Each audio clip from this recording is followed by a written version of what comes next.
నమస్తే TV triple 9 news ఇక వార్తల్లోని వివరాలు చూద్దాం. ఖమ్మం జిల్లా చింతకాని మండలం పొద్దుటూరు గ్రామానికి చెందిన చేపల సొసైటీ ఇరిగేషన్ కు సంబంధించి తన భూమిలో వేసినటువంటి మెరకను తొలగించారని రైతు ప్రభాకర్ మనస్తాపానికి చెంది ఆత్మహత్య చేసుకున్న ప్రభాకర్ కుటుంబాన్ని డిప్యూటీ సీఎం మల్లుబట్టి విక్రమార్క రామసించారు. ఈ సందర్భంగా వారు మాట్లాడుతూ జరిగిన సంఘటన చాలా బాధాకరం. ప్రాణం చాలా విలువైనది. మనం పుట్టింది బతకడానికి, కానీ ఆత్మహత్య చేసుకోవడానికి కాదని సమస్యలకు ధైర్యంగా నిలబడాలని అన్నారు. ఇక్కడ అందరూ మా వాళ్ళే, అందరూ నా వాళ్ళే. జరిగిన పొరపాటుకు ఎవరు కారణమైనా సరే ఎవరిని ఉపేక్షించేదే లేదు, ఎవరిని వదిలిపెట్టేదే లేదు అన్నారు. రైతు ప్రభాకర్ భూమికి సంబంధించిన సమస్యకు శాశ్వత పరిష్కారం చూపిస్తామన్నారు. చేపల సొసైటీ, ఇరిగేషన్, రెవెన్యూ వారితో మాట్లాడి సమస్య ఏంటో తెలుసుకుని శాశ్వత పరిష్కారం చూపాలని కలెక్టర్ను ఆదేశించానని అన్నారు. పిల్లల్ని నేనే చదువుకున్నంత కాలం చదివిస్తా అన్నారు. ఇతర సమస్యలకు సంబంధించి కుటుంబ సభ్యులు రాసిచ్చారు. ఇటువంటి కేసులో అసలు పార్టీలకు సంబంధం, స్థానం లేదు. ఇది మానవత్వంతో అందరూ చూడాల్సిన సంఘటన. ఏ పార్టీ వారైనా మనిషే, మనిషి ప్రాణం విలువైనది అని పేర్కొన్నారు. చింతకాని మండలం పొద్దుటూరు గ్రామానికి సంబంధించిన రైతు 1వ తారీఖు నాడు తనకు చెరువు శిఖంలో ఉన్నటువంటి తన భూమికి సంబంధించి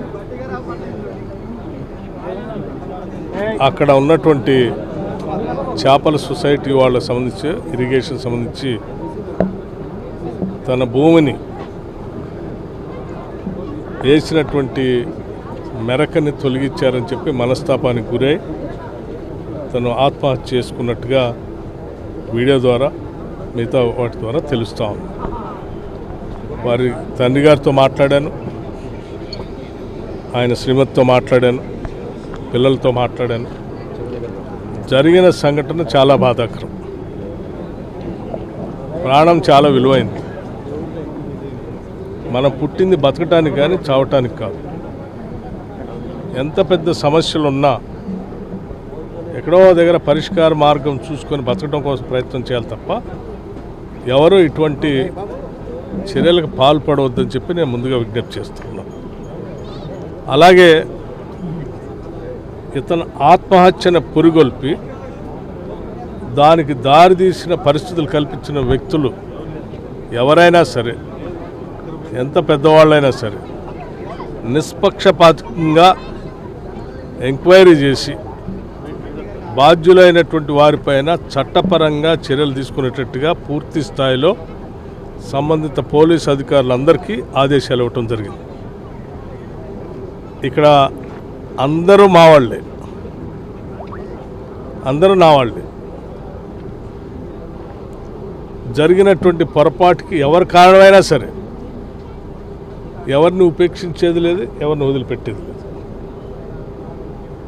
తప్పనిసరిగా ఆ కుటుంబానికి న్యాయం జరిగేటట్టుగా దాన్ని ప్రోత్సహించినటువంటి వాళ్ళపైన చట్టపరంగా చర్యలు తీసుకోవటమే కాకుండా తన భూమికి సంబంధించి కూడా శాశ్వతంగా ఒక పరిష్కార మార్గం చూపించటం, ఆ సొసైటీ వాళ్ళతోనో, ఇరిగేషన్, రెవెన్యూ వాళ్ళతో మాట్లాడి సమస్య ఏంటో తెలుసుకొని దానికి ఒక శాశ్వత పరిష్కారాన్ని కూడా చూపించమని నేను జిల్లా కలెక్టర్ గారికి కూడా ఆదేశాలు ఇచ్చాను, పరిశీలించి. అట్లాగే